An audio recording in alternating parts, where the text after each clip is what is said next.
for the solemn nature of this proceeding. Please do not record or take photos unless you are a photographer or designated Out of media. respect of the solemn nature of these proceedings, please refrain from recording or taking pictures during the service unless you're a designated photographer or media. The RCMP would like to respectfully acknowledge that our gathering and work today is happening on the ancestral, traditional, and unceded territories of the Semiahmoo, Matski, Coquitlam, and Katsi First Nations. The service will begin with the marching on of the guidon. Le service débutera par la marche présentant le guidon. We'll begin with the March of the Le Guidon. guidon est le drapeau régimentaire The guidon is de la the Gendarmerie royale du Canada. dedicated Il flag porte les of the décorations RCMP. d'opération décernées à la It police à cheval carries du the Nord-Ouest, decoration la Gendarmerie royale à cheval for du the Nord-Ouest RCMP, the Royal et la Canadian Mounted Gendarmerie royale Police du in the Canada Northwest pour le service aux côtés de militaires en temps de for their conflit armé. service alongside the military. La coutume veut que le guidon soit porté à Custom l'occasion de funérailles régimentaires. requires that we carry the guidon during regimentary funeral. The with guidon drums. is the Royal Canadian Mounted Police's consecrated regimental color.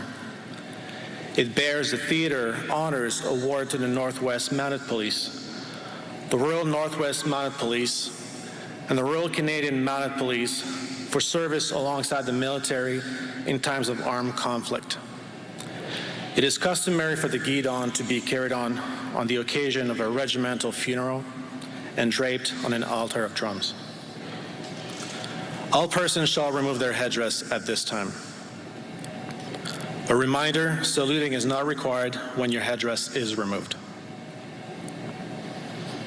At this time, please stand for the marching on of the Royal Canadian Mounted Police guidon, followed by the procession and Constable O'Brien's family.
party, halt. Pallbearers in the air, the left. Rest. Rest. Rest. Rest. Rest. Rest. Fair party, slow, march.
We will begin the ceremony with the singing of our national anthem.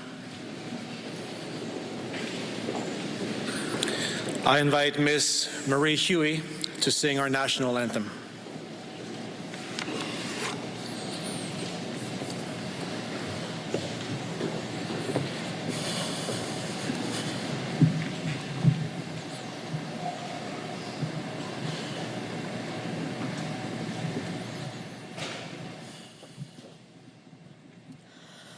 Oh, Canada, our home and native land, true patriot love in all of us command.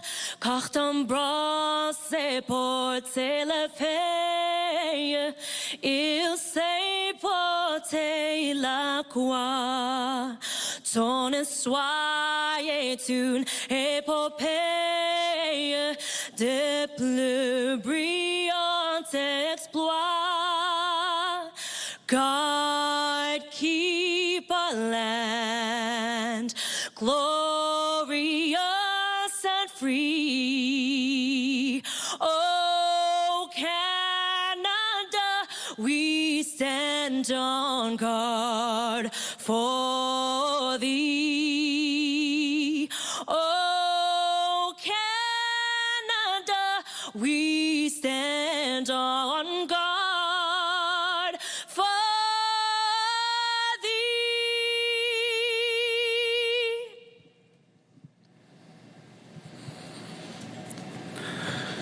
Please be seated.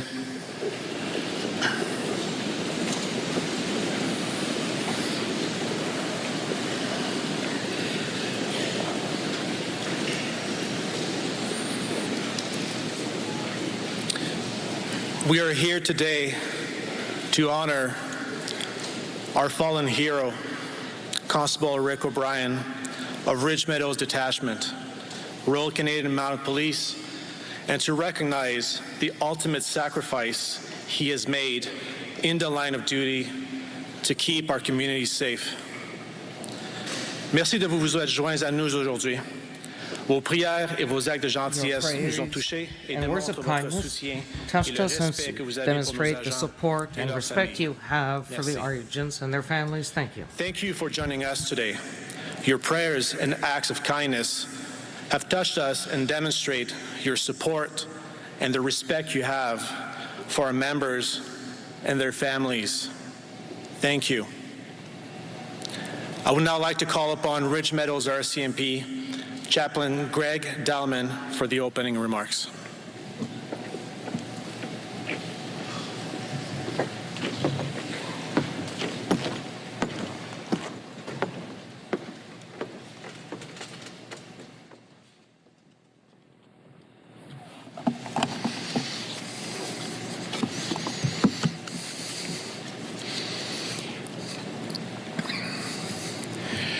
It is so good that we have all come together for this time and this place to remember and honor Constable Rick O'Brien. This is a challenging moment, but this place is filled with a lot of love and huge support for all who have gathered to lift the hearts of one another. A special welcome to Nicole and your family, and I thank you for the opportunity to serve you and the RCMP on this significant day. I wish to express my deepest sympathy to all of you. The RCMP also extends their deepest condolences to you and the family. They appreciate you allowing them to share in the grieving of their fallen colleague, Constable Rick O'Brien. To Nicole and the children, Taylor, Braden, Bryce, Cindy, Chelsea, and Isaac, Rick's father, Rick Sr., and sisters Cindy and Christina, and the rest of the family, it has been an intense and emotional number of days. To the members of the Ridge Meadows Detachment, your worlds have been shaken. Rick had worked his way into your hearts and lives to leave a lasting impression.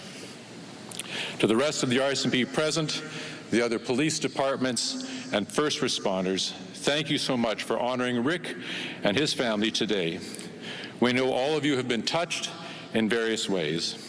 And to our honored guests, we thank you for coming and for your presence and support in this very sensitive time. Nicole, what a significant moment. Supported and honored by those close to Rick and an amazing, huge RCMP team, too many to begin to name, those who have faithfully stepped up and cared for you in so many ways these past days. From all of us to that RCMP team, thank you so much. This will be a time to remember, but also a time for some hope to help with the healing that we all need. It is my privilege as the chaplain of the Ridge Meadows Detachment to serve you this day and to now bring the invocation. Let us pray. Dear God, you know what is upon the hearts and minds of each person here today. In your love, may you fill this place with your spirit and meet each person where they are at.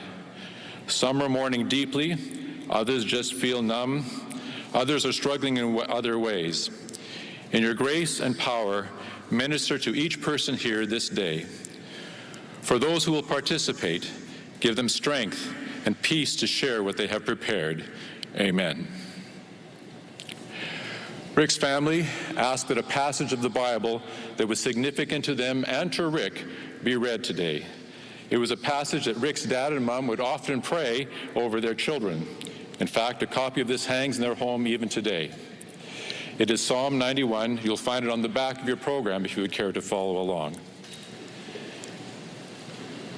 It reads, "Whoever dwells in the shelter of the Most High will rest in the shadow of the Almighty. I will say of the Lord, he is my refuge and my fortress, my God in whom I trust. Surely he will save you from the fowler's snare and from the deadly pestilence. He will cover you with his feathers, and under his wings you will find refuge. His faithfulness will be your shield and rampart. You will not fear the terror of night, nor the arrow that flies by day, nor the pestilence that stalks in the darkness, nor the plague that destroys at midday.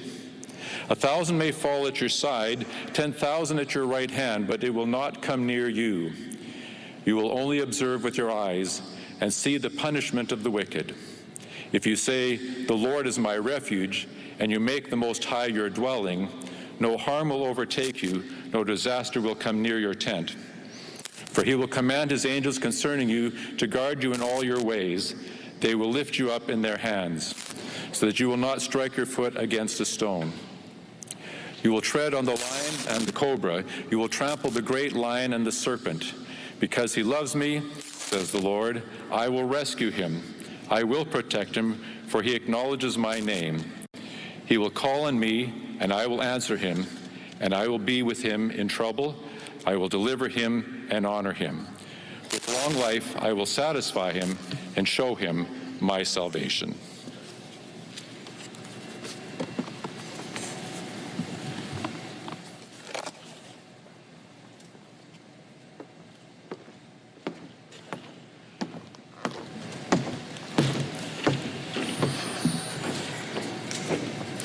Thank you, Chaplain Dahman.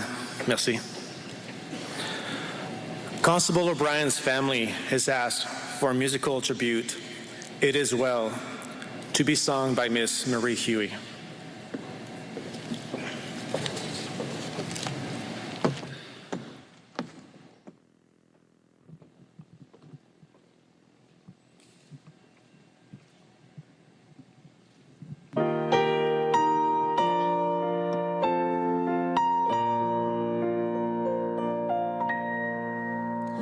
When peace like a river attendeth me,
Thank you, Ms. Huey.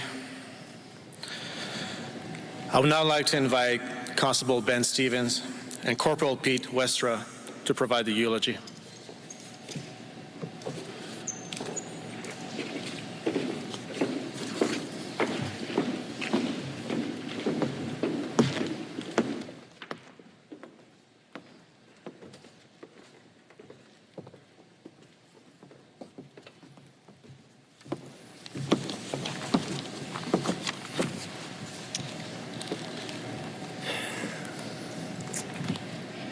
In September of 2016, at 44 years of age, Rick O'Brien was preparing to graduate depot and start his dream job with the RCMP.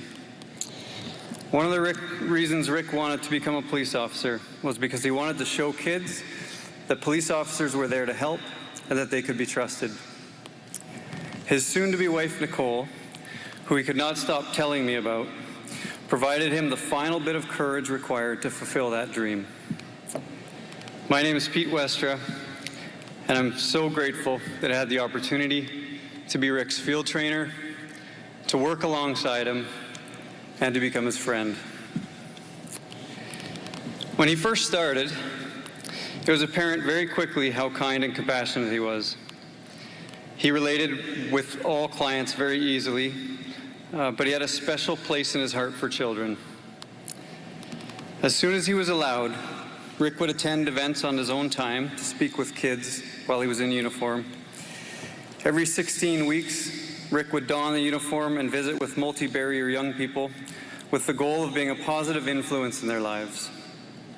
Rick loved to attend schools any chance that he got, and he cherished all the positive interactions that he had with youth.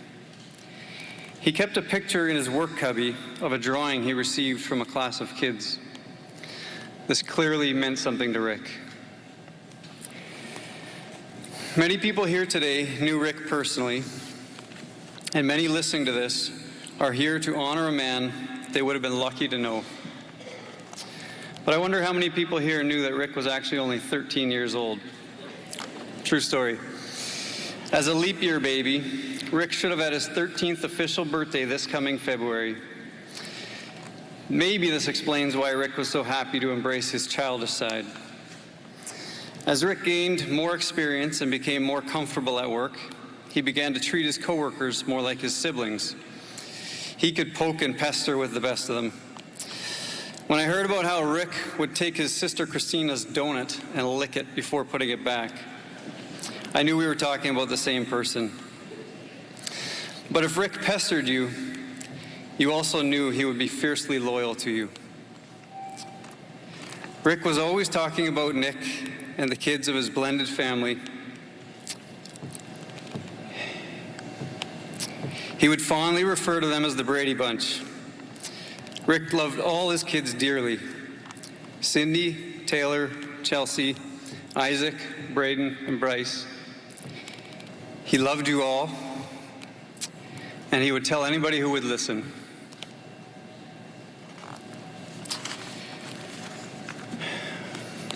Rick also loved his siblings and parents, and was especially close with his mom. He would often text his mom during shift and ask her to pray for something specific he was dealing with. When Rick's mom passed away this year, it was extremely hard for him. But he would also want me to tell you about his sports. He loved his sports. He loved the Rams, Blue Jays, Red Wings, Vancouver Giants. He couldn't get enough, often using it as a social event, inviting friends out as well. Rick began playing hockey again in recent years, and he was always the first to claim his spot on the Ridge Meadows team for the Cups for Cancer hockey tournament. And he was probably actually the only guy over 40 that was still improving his game. Rick also had a grumpy side, although we like to joke that he wasn't very good at staying grumpy. One of his watch commanders, Scott Grimmer, remembers Rick walking in early for every shift with the largest cup of coffee McDonald's would sell and a tired scowl on his face. Scott would cheerfully welcome Rick back to work and ask, "Had enough coffee yet?" Rick would try to maintain his scowl, but would always end up smiling. Yeah, I have. Rick was so proud to be a police officer. He had such a desire to make a difference, and he succeeded in that. I have numerous memories of Rick standing at my desk chatting when a file would be dispatched with some sort of vulnerable victim involved. He would hardly wait for the dispatcher to be done talking and then say in his best grumpy voice, which I'm sure a lot of you here could probably recognize, "Fine, I'll take it." As if he was trying to portray that he didn't want the file, but we all knew he loved to help those in need. Rick knew when to joke around and when it was time to help. Rick's loss has devastated many people. It was too early, and it was senseless.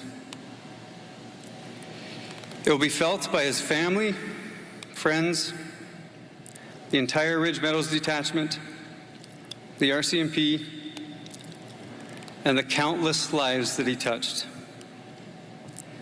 The world has changed with this loss. We can't say enough, but we want to say, well done, Rick. We love you.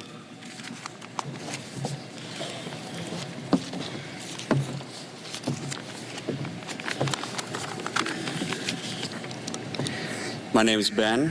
I've known and worked with Rick his 7 years at the Ridge Meadows RCMP Detachment. We worked together on general duty for the Ridge Meadows RCMP on B-Watch, and we were partners in Pitt Meadows, working in the community response unit together. Rick was supposed to be 51, but you wouldn't know it. He was really just a big kid. He could be found on his days off eating Cocoa Puffs and Apple Jacks while watching cartoons. Rick loved to joke around and play pranks. He really liked to use the PA system on the police cars. A way to talk to his colleagues and his clients. I was reminded of this when his sister Cindy was telling us a story about meeting Rick while he was working a shift in Chilliwack. He had gotten Cindy to meet him at the local Tim Hortons restaurant for a coffee, and after that coffee, while Cindy was walking back to her car, Rick flicked on the lights in the police car and he went over to the PA. "Hey you, put your hands in the air, you're under arrest." Cindy tried to ignore him and get into her car as fast as she could. There were a bunch of kids from the local high school out in the parking lot, and she was quickly becoming embarrassed. He knew that she was and thought it was hilarious. He then called her out specifically.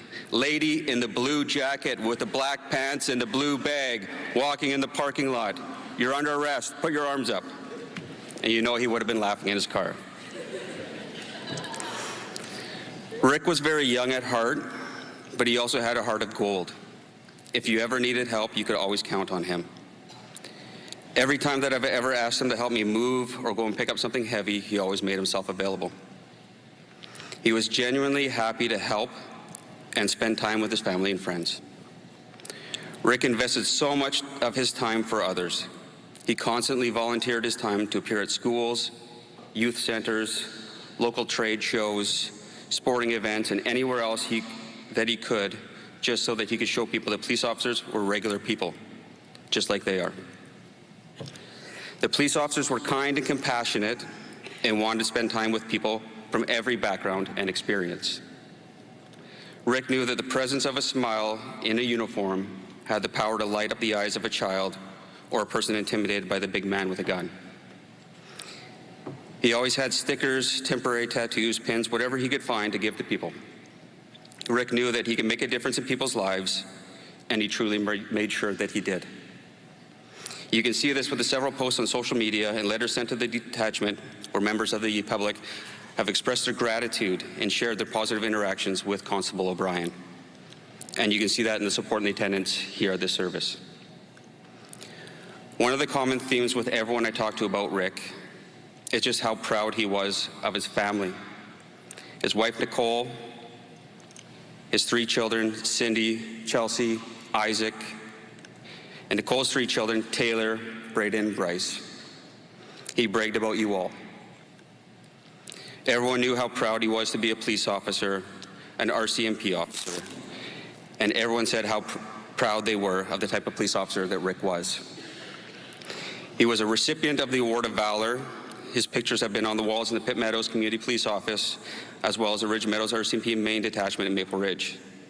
His pictures can also be found proudly displayed in his wife's Nicole's store in Walnut Grove, and can be found on the shrine in his parents' wall.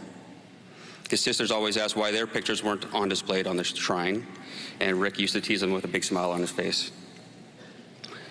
I was really proud of the police officer that Rick was.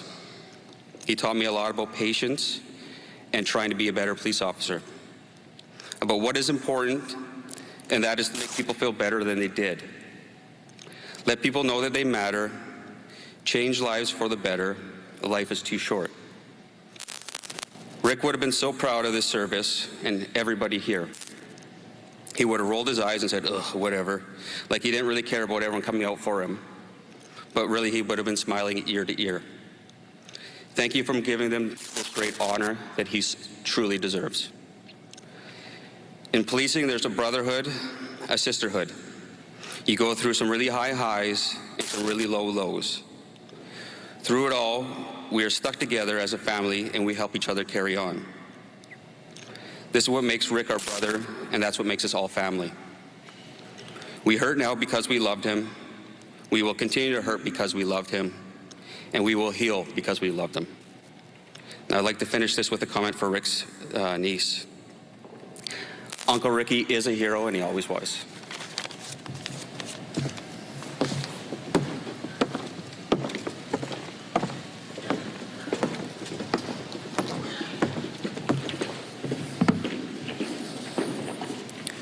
Thank you, Constable Stevens and Corporal Westra. I would now like to invite Corporal Dan LeClaire and Mr. John Brenreth, who will pay tribute to Rick on behalf of friends and colleagues.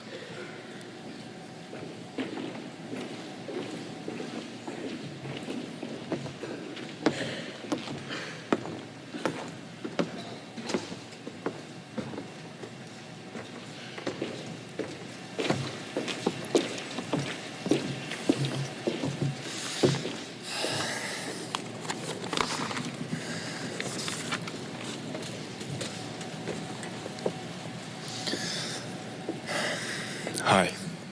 Thank you all for coming. Rick was my friend, and I was so proud to have been his man of honor at their wedding. I still have with me the token he's given me the day of their wedding with Nicole. I would like to extend my condolences to Rick's family, to you, Nicole, to his father, Rick, his sisters, Cindy and Christina, and to their children, Cindy, Isaac, Chelsea, Taylor, Braden, and Bryce, and to everybody who knew or worked with him. I would also like to recognize first responders of all past who responded to the call that day. I'm sorry for what has happened to you, and I hope that we can all make a full recovery. I first met Rick over a decade ago. Back then, I already was a member of the RCMP, and he a school teacher. We shared stories about various challenges we face at work and how we learned to grow from them. One day, he and I went to a park and shoot a couple of arrows using my compound bow. He lost one of my arrows, and he felt so bad that he bought me a quiver full. They were expensive. I kept bugging him to go and buy himself one, but he couldn't get financial approval from his dear wife, Nicole. So Rick did what any reasonable man would do in such a situation, which was to build himself his own little crossbow with his students at school. Needless to say, he didn't have the required power to take down big game, but it sure was pretty cool. His students were lucky to have him, and he talked a lot about them. Although Rick loved teaching, he'd been longing to become a police officer and to face new challenges. We went on ride-alongs together in Surrey, where he showed focus and asked me mostly intelligent questions. Not long after that, he applied to join the RCMP and went off to depot. Nicole supported him every step of the way through this trying period. We all know how pleasant depot can be. Rick understood the risks his passion for his newfound career carried, and his actions awarded him a medal. I've always been proud to tell people my friend was a hero. Our society has suffered much at the hands of criminal organizations and the negative impact their influence and presence has on the people around us. Bold statements and money alone are not enough to make this problem go away. And Rick understood that. He didn't require a uniform to take on the responsibility of serving his community. In fact, one evening after getting off shift, he noticed a structure on fire, called it in, and went in to help. Through Rick and Nicole's combined passions, love, and skills, they've effectively contributed to the betterment of their community and public perception of policing. It was Rick's dream to become a member of the RCMP, and he wore his uniform with pride. He served his community with excellence because he cared for people. Rick's contribution and sacrifice will be felt far and wide and forever be remembered. They say time heals all wounds, and it does, but scars are permanent. Continue to be there for one another, for we don't always know what others are going through. Rick, it has been a privilege and an honor to have been friends with you.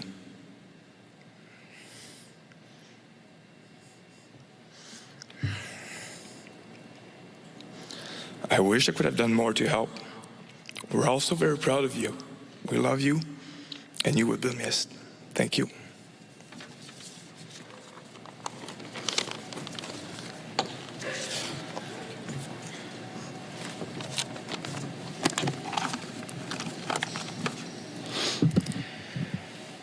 My name is John Brandreth, and I've had the honor of knowing Rick and being his friend for 10 years.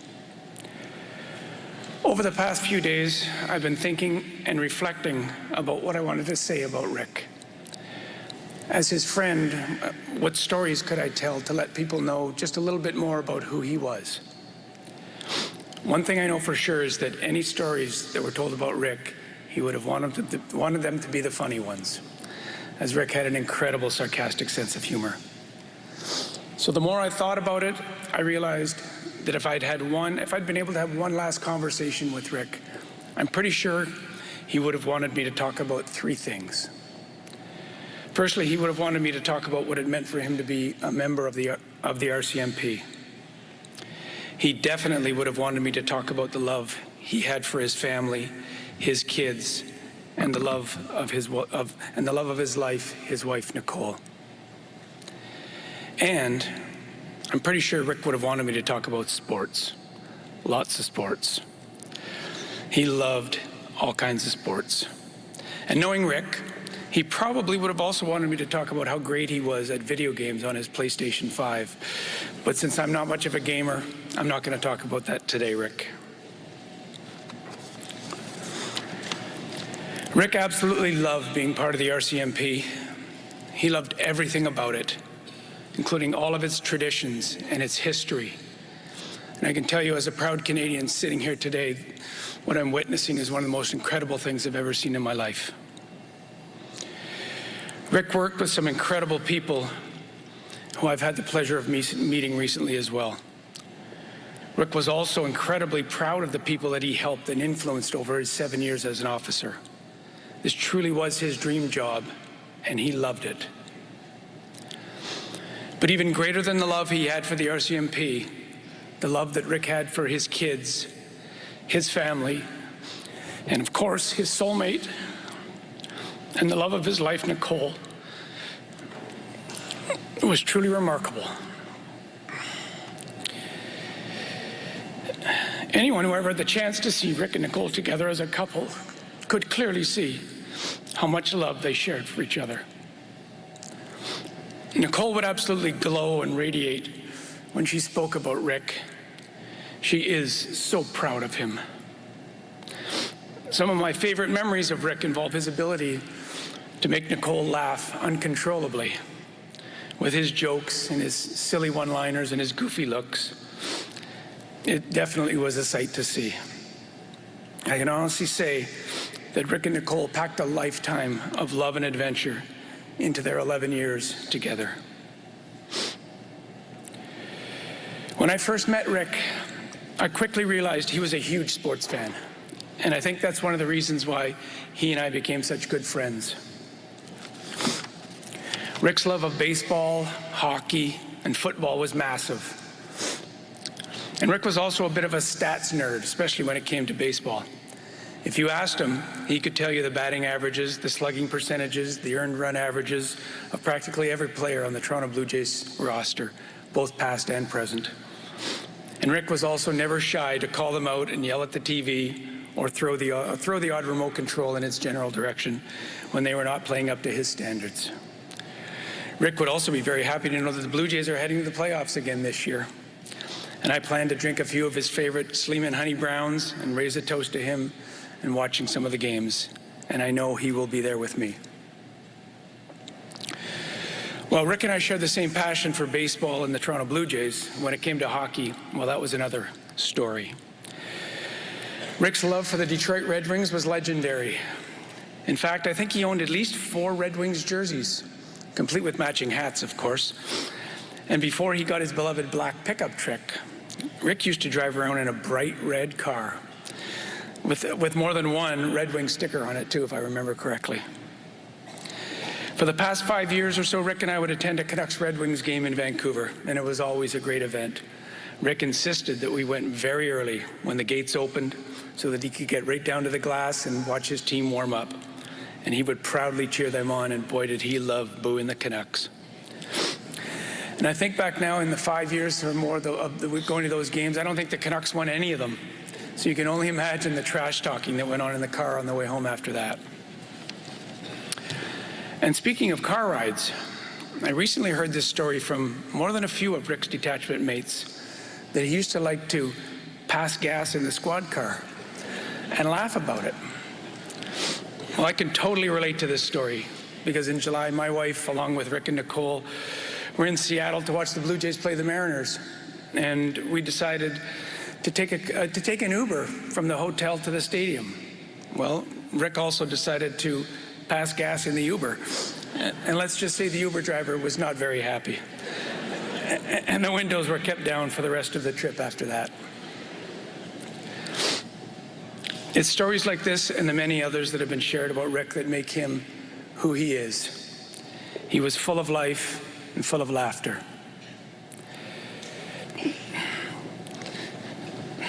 I feel honored to have known Rick. And I can honestly say there will never be another person quite like my friend, Frederick Thomas O'Brien. Rick, we will forever remember your laugh. We will forever remember your smile. And we will forever remember the impact you had on our lives. I love you, my friend. Rest in peace. And we will take it from here. Godspeed.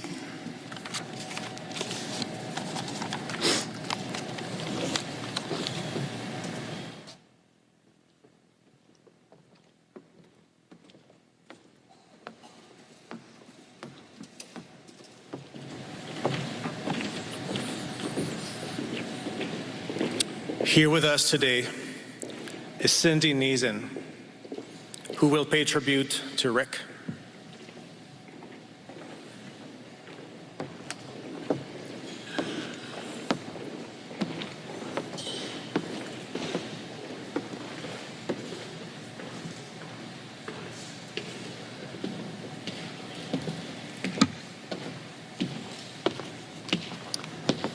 You are going to hear a constant theme throughout some of our speeches today, so I apologize for that. But for those who don't know who I am, I'm Cindy Neeson. I'm the older of Rick's 2 sisters. I've been asked by the family to share some stories about Rick. Because we're telling Rick stories, I will do my best to keep it PG. After careful consideration, we thought it would be a good idea to frame these stories by looking at Rick's main love languages, which I have affectionately labeled as, believe it or not, Rick loved you. Our goal is to provide a snapshot of Rick's finest quality. I'm not going to stand up here and say that Rick was a saint, because I'm pretty sure lightning would strike. Also, this place is crawling with cops, and I'm pretty sure you all have built-in lie detectors. Rick's version of gift giving. Rick enjoyed cracking them off whenever and wherever. Yeah, I'm going there. I swear he would intentionally eat spicy food as well as dairy product to enhance the fragrance of his gift to you. For all of you that can't read between the lines, Rick loved to fart. Both my sister Christina and I were extremely grateful, when God blessed him with 3 beautiful children to share this incredible gift with. His oldest daughter, Cindy, yes, you've heard that right, she was named after me. Chelsea, his middle child, and finally Isaac, who is currently telling everyone that he was Rick's favorite. Rick loved to spend time with his kids. Whenever they got into a vehicle to go somewhere, he received an immense amount of pleasure by cracking one off in the truck. He would then proceed to lock the windows and the doors so that no one could escape. If you knew Rick personally, and I asked all of you that had experienced this wonderful pleasure of his gift, I'm sure 90% of you would raise your hands. The other remaining 10% are just trying to be polite, or you've blocked it out as a traumatic experience. Rick's version of words of affirmation. I know it's going to shock a lot of you, but he was sarcastic. Believe it or not, the amount of teasing, joking, and name-calling that you received from Rick was an indication of how much he truly cared for you. At least that's the way my therapist has explained it to me. Our sister Christina wanted to share a memory. We were all out for dinner when Christina went to ask Rick if he had ever smoked a cigar. Unfortunately, instead of saying the word cigar, Christina said skadar. In our family, if you make a mistake like this, we jump on it like a pack of wild animals in search of their prey. So this gave Rick hours of ammunition as well as entertainment. He would say things like, "Skidar, mate," and "pass me the skidar." He also took to Facebook asking if any of his followers have ever heard of the word skidar. Christina is still in counseling. I'm pretty sure she left the dinner table crying too, but that's what we call an O'Brien event. Rick's version of physical touch. Growing up, Rick displayed a great amount of physical touch. These methods were deployed with a well-calculated strategic plan. He would execute them with precision. This consisted of unrelenting wet willies, Mr. Krabs, noogies, rubbing his itchy head on you, stop hitting yourselves, and my personal favorite, when he would lay on top of you and say, "I'm a human blanket." I'm pretty sure this is when we all learned the art of disassociation. Rick adored our mom, Pat O'Brien. He had her wrapped around his little finger. I'm not kidding. When he was younger, if he ever got into trouble with our dad, Rick Sr., Rick Jr. would run to our mom, throw his arms around her, and then look over at my dad with a smirk on his face. All kidding aside, Rick loved to give hugs. Some of our favorite memories consisted of his great healing hugs, a gift that he inherited from my mom. Rick would also give you a kiss on the cheek and always say, "I love you." Rick's oldest daughter, Cindy, would like for all of you to know that every time she had a school play, Rick was there. He would watch with pride, and then he'd be the first to present her with a bouquet of roses and a big hug. Chelsea, Rick's middle child, wanted to let you all know her best memory with Rick was when he took her and Bryce to the Seahawks game. They had such a great time together. Isaac, AKA Rick's favorite, shared the most touching memory of all. Rick had recently come out for a visit, and him and Isaac were driving in Rick's truck, AKA Rick's real favorite child, the truck, that is. While driving, Rick had to sneeze, which took place at the exact same time that Isaac had to yawn. I'm sure half of you have clued in to what takes place next. For the remaining half, Rick sneezed directly into the blasting vents, which ultimately created a sinus spray directly into Isaac's mouth. I'd just like to say thank you to Isaac for such a moving story. Rick loved to play hockey. My dad was the one who taught him how to lace up and skate. Rick Sr. taught Rick Jr. how to drive a stick and forgave him every time he crashed the car. Every time? FYI, that was a lot. My mom loved Rick. She would constantly remind him of how proud she was. She would kiss him, she would hug him, and she'd pray for him.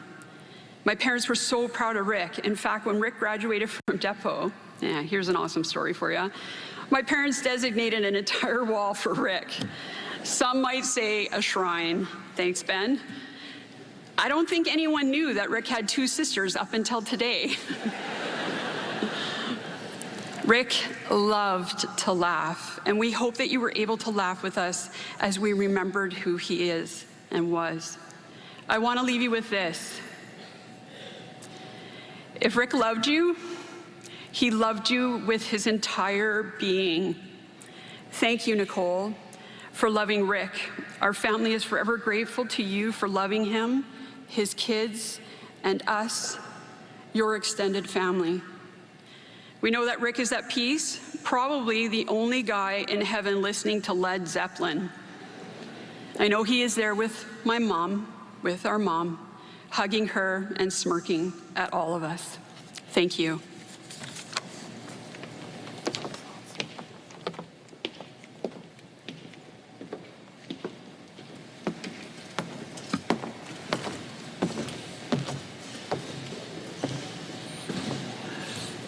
I would now invite Stephanie Porter to offer a tribute on behalf of Nicole.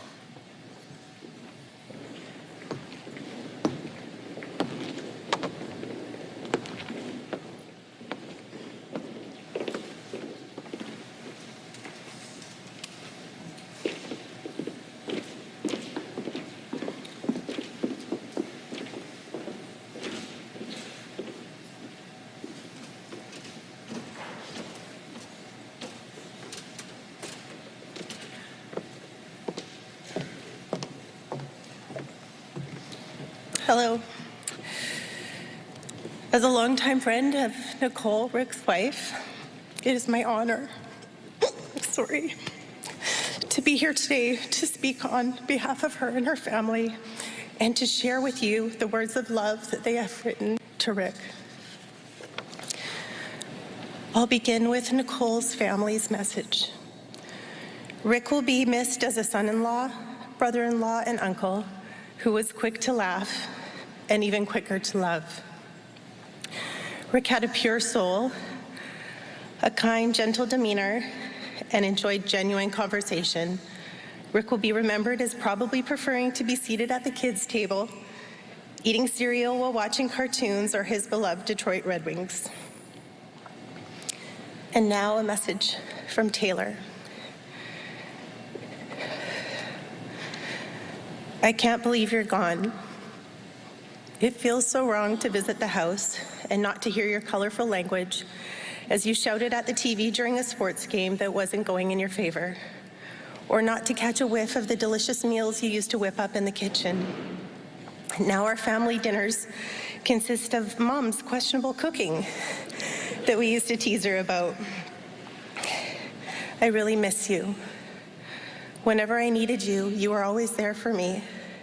You helped me through so many tough times, easing the pain of loss and the stress of leaving our family home.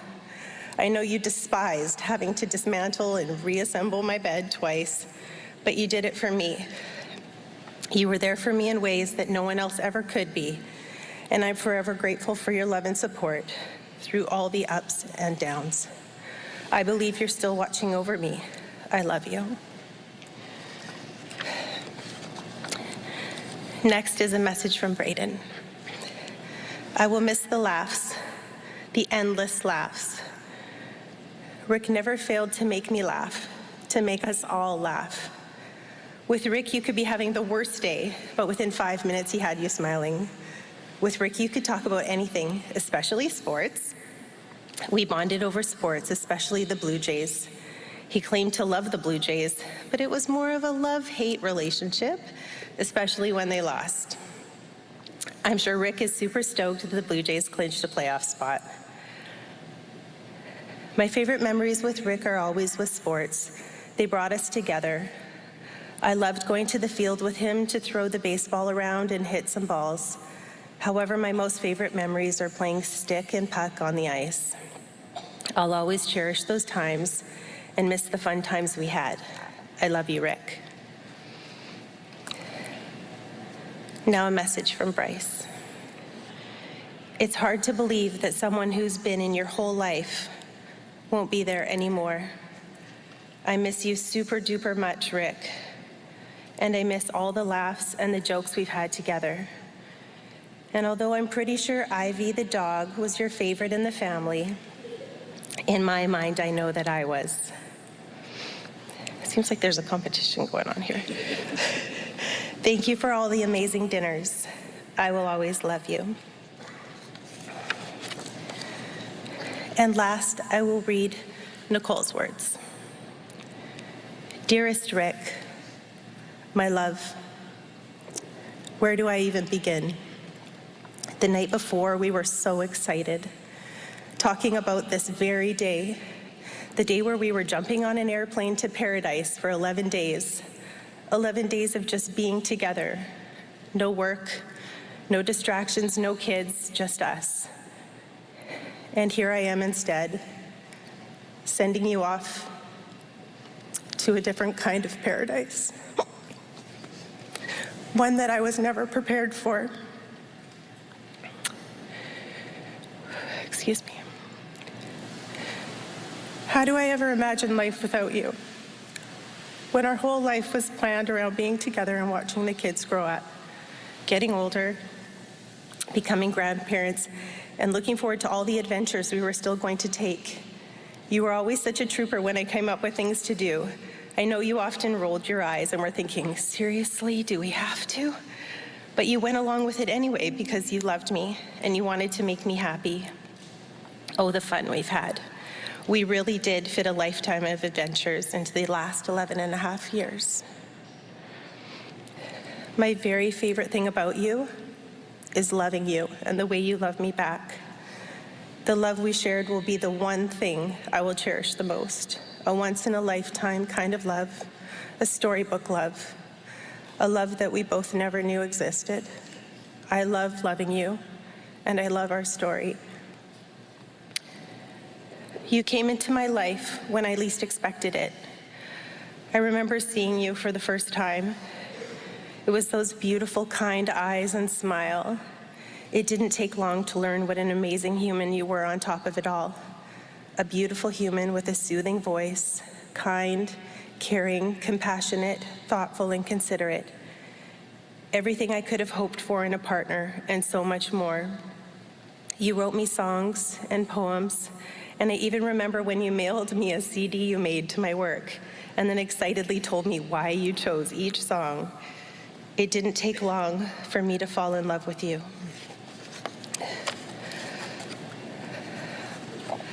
I always knew you were my gift from the universe, exactly what me and the kids needed. You not only loved me, you loved my kids as if they were your own, and for that, we are all left more enriched and better for it. You took each one of the kids, Taylor, Brayden, and Bryce, under your wing and nurtured your own relationship with them. Although it wasn't always easy, I always appreciated that you stuck it out. We shared many conversations about it all being worthwhile. Each relationship is different in its own way. And you took the time to build and bond with each one. With Taylor, you were a protective father, making sure she was always safe, having heart-to-heart conversations about boys, guiding her in what she should and shouldn't put up with, and making sure her car was always in running order. You were her biggest supporter in the house when she decided to move out because you knew she was ready to spread her wings and fly. Braden, you bonded over sports and both of your abilities to smack talk. You instilled a gentleness in him that's similar to yours, both of you caring for kids that deserve extra attention. You loved watching him play lacrosse, and even though you weren't always a fan of the sport, you certainly became one of his biggest and made sure you attended as many games as your schedule would allow, even in uniform if you had to. Watching you be engaged in conversation, laughing and being sarcastic, trying to outdo one another, will forever be etched in my heart. And Bryce was only 2 when we met, and I don't remember a time when you weren't in his life. We were lucky to have a few trips that were just the 3 of us. Bryce has always been a kid of a few words, but boy, did he not stop talking when you were around. I loved watching you play and be goofy together during our Disneyland trip and our recent trip to the Maritimes last summer.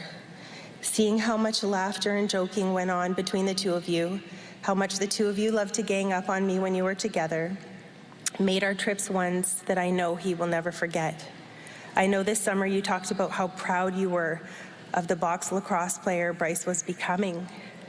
Starting off as a gentle kid who didn't like to hit anyone, I remember how excited you were when he laid out a few kids in that final Samiamu game, even making a trip over to the penalty box to see him. While going through this process, I had to spend a lot of time choosing photos that I could share with everyone so they could see and get to know the amazing man you are. I know how frustrated you got with me whenever I pulled out my phone, asking you to take another selfie. You would constantly bug me about the 20,000 photos on my phone and the many folders I have on my computer. But now, I have thousands of photos of you in them, and I'm so grateful to have captured so many of our special and fun moments. To me, every photo is a gift. I will look at them often and remember our life as one of love, laughter, and adventure, a life that we built together and we're proud of, a life with our 6 kids that had so much more to fit into it. I promise that I will be strong. I promise to continue to be there for all of our kids, loving them and supporting them the way we intended. I promise to become a better cook, so perhaps one day the kids will like your cooking or my cooking nearly as much as they liked yours. I promise to continue to watch baseball and yell at the TV when the Blue Jays are losing. I promise to still attend hockey games, but I can't promise I will ever cheer for Detroit. I promise to make sure I get the grandkids that secret phone you wanted to get them, so you could talk to them anytime. And when they call me, I'll be sure to tell them stories about you. Thank you for loving me and showing me what true love was meant to be. Thank you for loving our kids endlessly. Thank you for your patience. I know you stood by me during some really hard years. Thank you for being a positive role model in our kids' lives and for those within our communities. Thank you for showing strength, vulnerability, and demonstrating to our kids that no matter how old you are, it is never too late to go after your dreams. I will remember every kiss. I will remember every touch. And until we meet again, I will love you, and I will miss you, and I will honor you every day.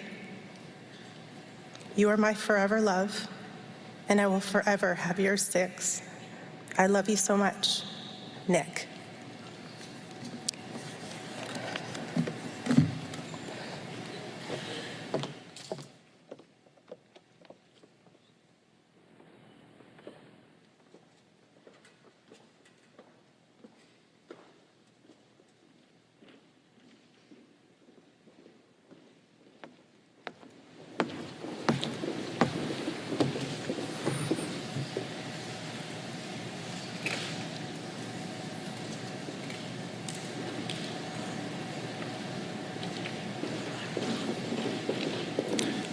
Thank you all for your kind words and a fitting tribute to Rick.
J'aimerais maintenant inviter le commissaire Mike Duhem, commissaire de la GRC, à dire quelques mots. Invite Commissioner of the I would now like to invite Commissioner RCMP, Mike Duhem, Duhem. Commissioner of the RCMP, to say a few words. Sir.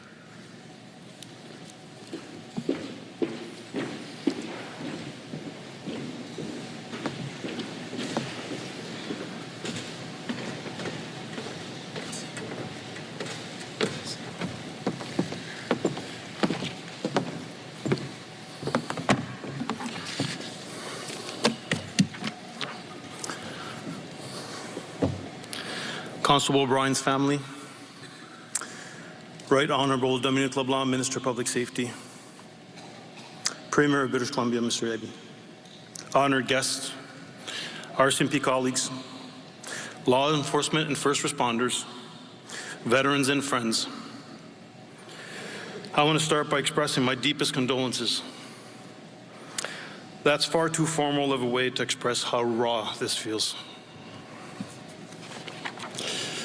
Once again, a senseless act of violence has robbed us of someone who is making a difference, who is trying to make things better for all of us. I'm devastated by this tragic loss and outraged that one more police officer was killed in the line of duty. Il y a peu de mots pour exprimer la haine que je There are ressens. few words to express the hate I feel. Once again, a senseless act of violence has deprived us of someone who is making a difference in his community. I'm saddened by the tragic and ignominious loss. Once again, we've lost a cop on duty. The RCMP is one big family. The roots begin at Depot. From there, we grow together, we celebrate together, we support one another, and we grieve together. Please know that the entire family shares your grief, as does the national and international law enforcement and first responder community. We are here with you during these incredibly difficult times. Constable Rick O'Brien's death is an enormous loss to his family and loved ones, to the larger RCMP family, British Columbia, as well as across the country, as well as the communities he served. Last week, the British Columbia Law Enforcement Memorial honored fallen members in this province. Just before that, I was at Depot, our training academy in Regina, for the RCMP National Memorial. Sadly enough, we added the names of 3 more fallen police officers to the honor roll: Constables Yang, Jermil, and Dami. When I left that memorial, I hope to never have to add another name to that monument. Regimental funerals, like memorials, are deeply meaningful ceremonies for any first responder, especially law enforcement. They bring key partners together and remind us how many people are affected by the work we do. They allow us to pay our respects to colleagues we have lost and continue to grieve. But they also serve as a stark reminder of the risk police officers face every single day, simply by doing their jobs, without knowing what the next call will bring. We are the ones that individuals and communities rely on for help in their darkest moments. Constable O'Brien gave so much of himself in his 7-year exemplary service with the RCMP. He received the Commanding Officer's Commendation as well as recognition of valor from the province of British Columbia for helping to disrupt a violent home invasion.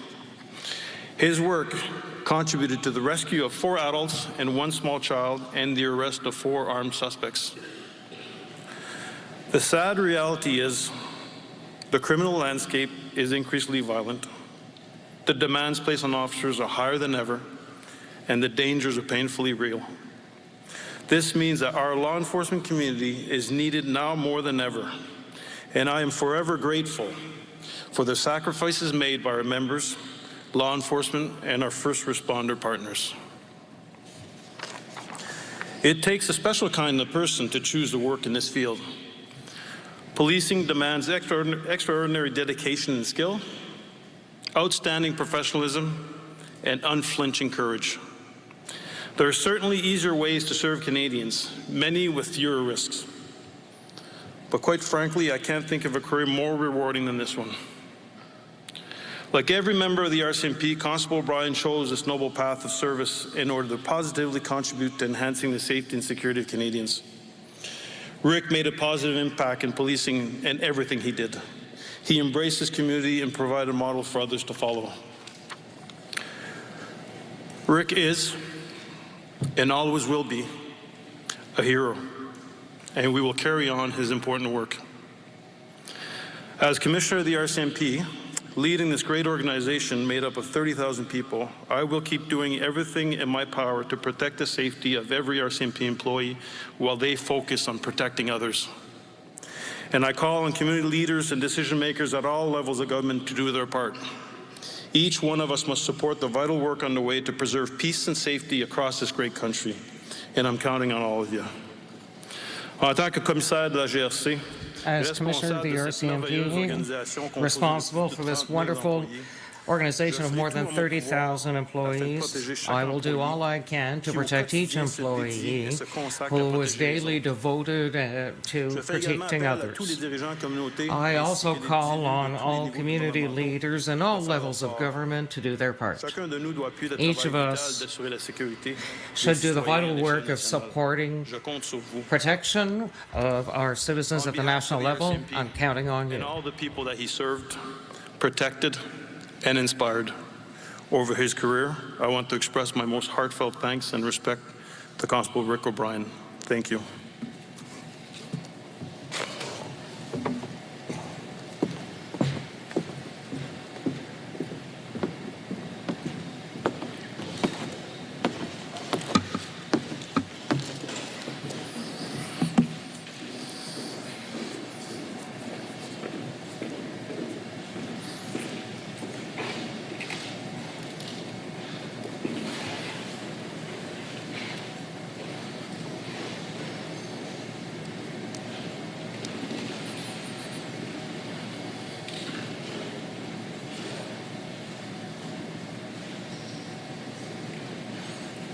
Thank you, sir. Merci.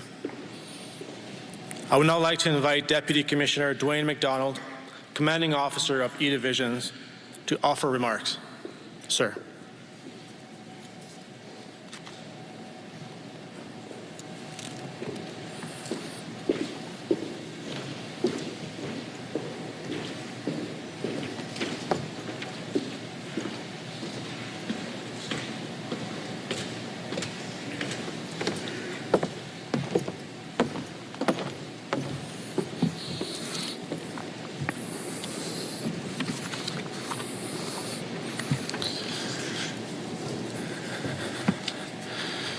On behalf of all the men and women who work with and support the RCMP here in British Columbia, many of whom are here today, I extend our most profound condolences to Rick's family, his friends, and his colleagues.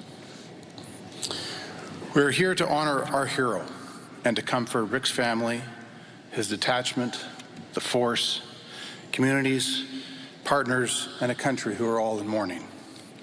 We're here to process our pain and to cope with our frustration and our anger. And we're here to celebrate the life of an absolutely remarkable man and a Mountie, someone who consistently closed gaps and stepped up when he was needed most. It's Constable Rick O'Brien. Rick's path to the RCMP began when his family moved to Chilliwack. He was 17 years old. And after completing school, he went and worked as an education's assistant for 8 years in Chilliwack School District, and also as a support worker for the Surrey Association. Rick's passion for helping others made him an ideal candidate for the RCMP, and after several years, Rick made the momentous decision to change careers and join the force. He saw a need, a gap, and he knew he could fill it. Cadet O'Brien started his training in Depot on April the 4th, 2016, as a member of Troop 1. And even though he was a mature cadet, he was a little quiet and reserved when he first started, but he was very focused on learning and improving. He was part of the Depot choir, and despite his best efforts, I'm told he wasn't able to get Led Zeppelin added to the song list. But Cadet O'Brien put in work. He spent extra time with his trainers. He overcame all his challenges. He gained his voice and his confidence, and he earned his red surge and his badge. He was excited to return to BC after his training. He asked to be posted in Lower Mainland so that he could be with his family. He also hoped to continue to build on the many connections he had made prior to joining the force. In his own words, in the memo that we as Mounties have to send to our first posting before we leave depot, Rick wrote, and I quote, "I know my determination, drive, and my interpersonal skills, as well as my desire to help people, would be an asset to general duty and for future specialties. I am eager and thrilled to begin as a constable and look forward to my first posting in E Division." Once he arrived at Ridge Meadows Detachment, he settled in well, working in the front line for a few years before joining the community policing unit, and then crime prevention in Pitt Meadows, and then back again to general duty in the front line policing in Maple Ridge. He was quick to close the gaps, whether it was bridging divides in the community, forging connections with fellow officers and partners, or extending a helping hand to those in need. He had an uncanny knack for bringing people together, for finding the most common ground, even in the most challenging of circumstances. Whether it was spending extra time helping the homeless, participating in events for residential school survivors, or when doing many presentations about graduated licensing or bullying in schools. Rick loved Shirt Day. Whether it was a pink shirt, an orange shirt, a hockey jersey, sports jersey, or just required someone to show up in red surge, he was your guy. And during COVID, when we were all required to socially isolate and distance, the world became smaller. And in response, Rick increased his patrols in the Catesy community, wanting to assure them of his protective presence. He'd stop and wave at kids along the way, always bringing a smile to their face. He found a way to close the gap. He did a number of online presentations to ensure that our most vulnerable youth were supported. And Rick stepped up when faced with adversity. As we've heard, with just 8 months' service, Constable O'Brien displayed calm leadership and courage when he and other members of Maple Ridge responded to multiple 911 calls of an active and violent home invasion by armed suspects. Despite the inherent danger of confronting armed suspects, a small team of members quickly formulated a plan and made entry to the residence. They rescued 4 adults and a child, and they apprehended the suspects. He closed the gap on that day, just as he did last Friday when executing a search warrant in Coquitlam.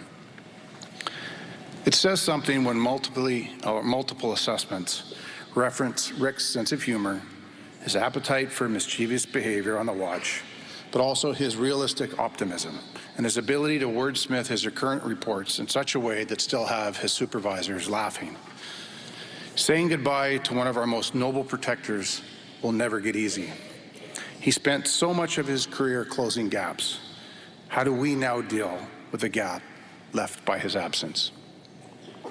When we look at Rick's life, a phenomenal one sacrificed in service, we see an unwavering dedication to community.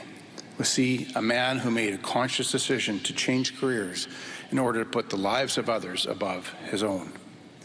We see a person who cared deeply for others, especially the most vulnerable, because it was at the core of who he was.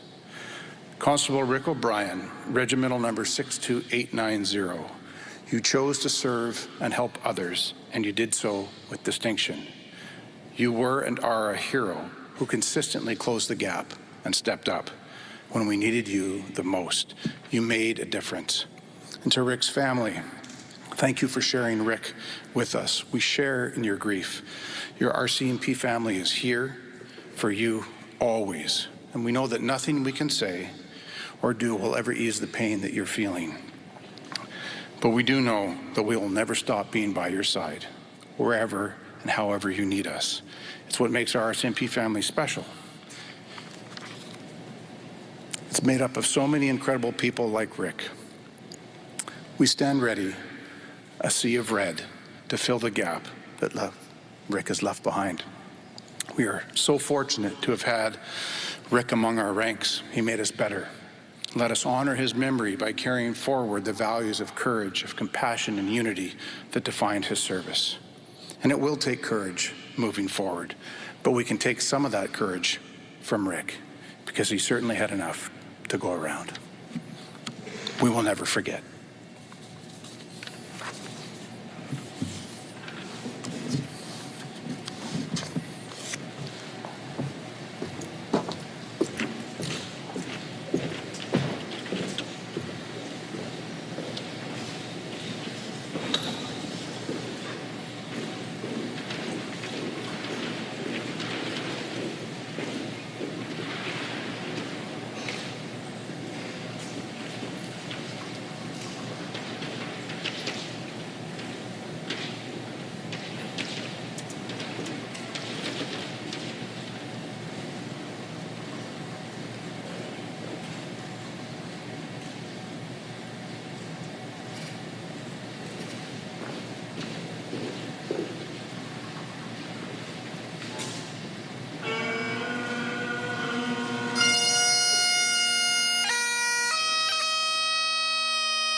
Thank you, E Division Pipes and Drums Band, for the playing of Amazing Grace.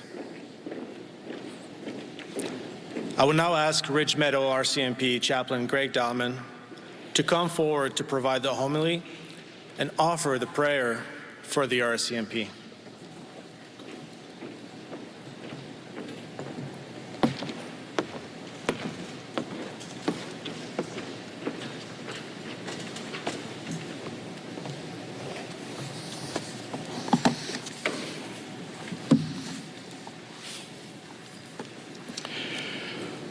We've had a great number of tributes recognizing the quality of Rick and enjoyed some great photos of Rick's world, and him doing life with his family and friends.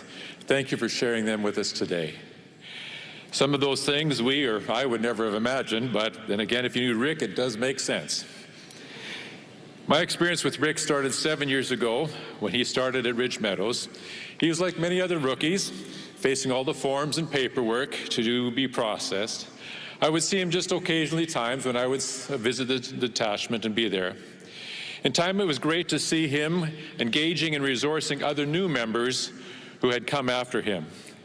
He seemed always to have time to help those in need, and he worked alongside with a gracious spirit. And for those of you who worked alongside him, becoming friends, and there are many of you, we are grateful for all that you added to his experience of being a police officer. It was a pleasure to ride with him a number of times. I saw him act with integrity, being straight up with people. When he responded to calls, he did it with respect, even though those in his face did not deserve it at times. When people were hurting, his compassion was evident. He had a big heart in sensitive situations, and people mattered to him. When files showed up, he would step up, and arriving on the scene, there was just a strength in him to take responsibility and sort things out. Overall, Rick served with excellence. He reflected the very core values of the RCMP as he did his policing. As a chaplain, we also would have some great and at times very serious discussions. Yes, and with Led Zeppelin and other heavy metal in the background. We had fun talking and discussing a variety of things, especially the last 3 to 6 months. I would say our times together led me to believe I would call him my friend. And I too was totally shocked on the day when I received the news of his passing. I too will miss him. Nicole, I heard of his love for you and his desire to continue to build his relationship with you going forward. And for all 6 of the children, he wanted to be there for you and always was desiring your best going forward. We also like to talk about hockey. Any surprise about that? And shocking for you Canuck fans, yes, he liked Detroit. When he found out, recently actually only, that my son-in-law was in the NHL, he said it would only matter or be excited if he played for Detroit. Well, about 10 days later, I texted him that my son just signed with Detroit for this year. He was excited for me. We now could look forward to the season and had planned for time to review the games and the team's progress. I guess I will now watch the games and remember him each time I do. As many of you know, the passing of Rick's mother, Pat, unsettled Rick. We talked about her and the valuable part she played in his life and how he missed her deeply. Interesting, Pat's celebration of life was September 22nd, 2022, 1 year to the day before Rick's passing. I believe the upbringing that his parents, his faith and life journey experiences, which we've heard from the family today, prepared him for his career within the RCMP. What was built into his life in compassion and diligence made him the person that those on his watches knew. Today is a time to remember Rick, but it is also time to mourn as we miss him. Ridge Meadows members, this is a time of great loss, sorrow, and even anger. Each of you is in a different place this day. We hope you find hope and healing for our hearts and minds, but how? So how can we go forward? To do that, we need truth and understanding. It is said that the truth sets us free. From all of us, we are faced with times in our lives when death intrudes and separates us from those we loved, like today. How do we deal with the loss and sorrow? It can be overwhelming. Our minds are flooded with many questions, the many what-ifs that play through our minds, or the elusive why questions. For most of these questions, there are probably little to no answers. I would like to share and some of the truths of Rick's life that may answer one of the biggest questions facing us today. Let me start with a short story from the Bible. It's of a son who enjoyed home life with his father, but one day he decided to strike out on his own. He wanted to do life his way and sort of saddened his father. Life started good, but in time it did not turn out as he anticipated. The son realized life with his father was better than where he was at. But how could he go home? Finally, after further reflection and challenges which had increased in his life in various ways, he eventually turned towards home. It would be a big step to return home, but something was drawing him. As he approached home, his father, who had never given up looking for him, saw him coming at a distance. Filled with compassion and the intuition knowing where his son was at, he ran to him, threw his arms around him to welcome him home. As Rick and I talked, it was interesting to learn that he grew up in a home where his father was a pastor. In his teen years, he actually accepted Jesus Christ as his Savior, and shortly after that, with his sisters, was baptized in the church. In those early years, Rick actually sang and played guitar and bass in the church to help lead the Sunday worship. Over the years, though, Rick's faith sort of went up and down. The Rick that I met, and maybe many of you knew if at the detachment, had a life that did not reflect the faith of his past. Today, you may be shocked as when I was when he told me some of these details. Here's an amazing turn in his life story, and timing can be everything. Friday, September 22nd, is well noted for what took place. But on the previous Sunday, Rick found his way into a church. After the service, he talked with the pastor, of whom I was able to confirm what I'm sharing with you today. The pastor said that Rick enjoyed the music because it was some of the same songs that he'd led in his church years back. He went on to tell the pastor that he was feeling a need to move back towards church and the faith he once had. From all that the pastor shared with me, we agreed that on that Friday, September 22nd, Rick's Heavenly Father embraced him and welcomed him home. God knows our hearts before any changes in life can ever happen and have the chance to take place. This answers probably one of the great questions of these days, a question that some from the detachment have been asking me. Did Rick have any aspect of faith, or where is Rick now? I believe from Rick's faith and what it teaches in the moments of passing, he went immediately to heaven, a beautiful place, and into the very presence of God. God today does not want us to worry. God said, "Do not let your hearts be troubled, but believe in me." The moment Rick passed, Jesus was right there to accompany him to heaven, which was in an instant. No long tunnel with a bright light and no debate at the gate. He was in. Heaven is an eternal place, void of sorrow, pain, sickness, and death. Also, he was been reunited with his mother, and I'm sure they've had lots to talk about. Today, Rick is just fine. In fact, he is more than fine. He did not choose to leave us. Some today may ask, where was God's protection that we read about at the beginning of this service? Something was at work bigger than we may see or understand. Yes, bad things can happen to good people, even followers of God. We know that if God allows things like this, it touches his heart and is always for a much greater purpose. Precious in the sight of the Lord is the death of his followers. It is still hard for those of us left behind. We will mourn, but we can do so with hope. Another question from the day is why? Why was it Rick? Maybe because he was the one who was ready to leave this world. Chaplains and psychologists and counselors can provide counsel and assistance after many crises in our lives. But for death, each of us must prepare ahead of time. And today, Rick serves all of us as his passing helps us to face this reality, one that we don't often like to consider. As in Rick's case, it can come when we don't expect it. For everything, there is a season and a time to weep and a time to laugh, a time to mourn and a time to dance, a time to keep silent and a time to speak, a time for love and a time for peace, a time to be born and a time to die, a time to embrace and a time to heal. We need to be ready, and ready also with answers which support and encourage family and friends in troublesome times like these. Rick's life and faith in Jesus Christ gives us answers that give all of us hope at a time like this, and may we be encouraged by the words as we remember Rick in the days to come. To conclude, I would like to read a short passage with you that has been used for generations to bring comfort at times like today, and it is Psalm 23. The Lord is my shepherd, I shall lack nothing. He makes me lie down in green pastures.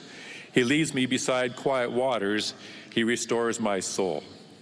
He guides me in paths of righteousness for his name's sake. Even though I walk through the valley of the shadow of death, I will fear no evil, for you are with me. Your rod and your staff, they comfort me. You prepare a table before me in the presence of my enemies. You anoint my head with oil, my cup overflows. Surely goodness and love will follow me all the days of my life, and I will dwell in the house of the Lord forever. Let us now pray for the RCMP. I come to you, God, with a request for your compassionate grace for each person here. Embrace this amazing crowd of RCMP members, along with all the other police and first responders. They need to feel your love and presence to be able to heal and go forward. Lift up those who are deeply hurting. This group is a valuable force that all of our communities need to stand against evil that in our time seems to be increasing. Stand with them as they endeavor to uphold justice. Give each person peace of heart and mind and the strength to stand. For those who may be struggling the most, and I think specifically of the Ridge Meadows detachment, the evil of that Friday has hurt them enough. We do not want them to continue to hold them down. Help them to find release from all their emotions, including anger and guilt, and replace it with anticipation of what tomorrow can bring. Still the storms that are raging in their hearts and minds, and restore them to optimism, hope, and confidence, that they may once again step up and be the skilled members they are, have been, and can still be. Give them wisdom, bless their work with victory, give them safety, and take care of their families. We lift up their families, their spouses or significant others who may be struggling with anxiety. Remove their fears with a sense that life will be okay. Their children need to find calm once again, trusting their parent will be okay as they return to policing. For everyone, may you restore to us our joy. This I pray, and may God make it so. Amen.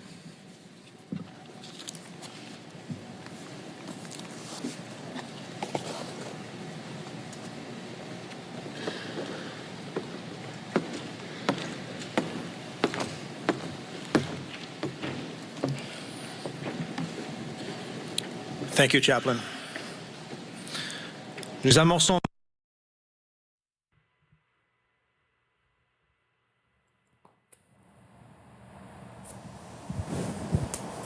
Dans un instant, vous serez invités à vous lever alors que le clairon, le sergent d'état-major à la retraite, Dave Harmon, jouera la dernière sonnerie. La dernière sonnerie est la sonnerie militaire traditionnelle qui marque la fin de la journée. The traditional sound of the military. Le camp est sûr. Votre devoir est fait. Reposez en paix. Your duty has been done. Into a ceremony that is Please rest practiced in by peace. military and paramilitary organizations. The RCMP as a regiment respects these traditions. In a moment, you'll be asked to stand as the bugler, retired Staff Sergeant Dave Harmon, plays the last post. Last post is a traditional military call that signals the end of the day. The sentries have been posted. The camp is secure. Your duty is done, and rest in peace. Le colonel-major Hugh Pedden, des colonels-museurs et tambours de la division 1, jouera l'élégie. Cet hymne sert à exprimer symboliquement le chagrin du fait d'être séparé de son être cher.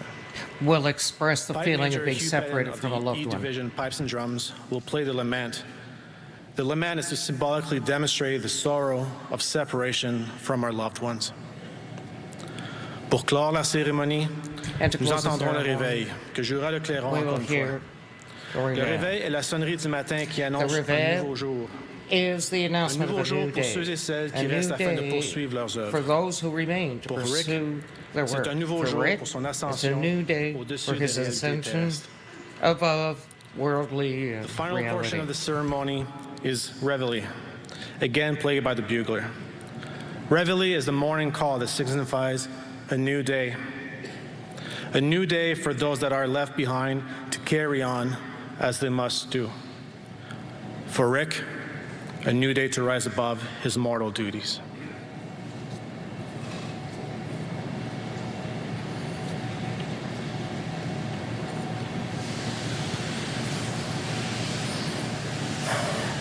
Please stand, and those in uniform are asked to stand at attention.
seated.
Fold. Fold. Try to lower. Lower.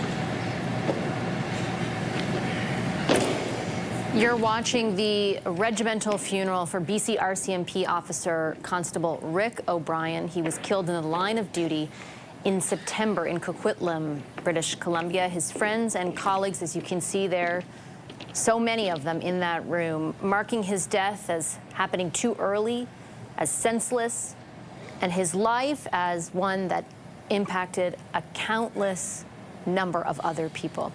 His friends and colleagues also remembering his personality in particular, remembering him for his sense of humor, as well as love for his family. He does leave behind both a wife, and 6 children. A lot of conversation there, a lot of speeches about his love and devotion to that family. We will continue our coverage throughout the rest of the afternoon in British Columbia with the rest of this ceremony and, of course, reaction to it. Right now, though, I'm going to hand things over from Ottawa to our Toronto newsroom. This hour with Angie Seth is up next.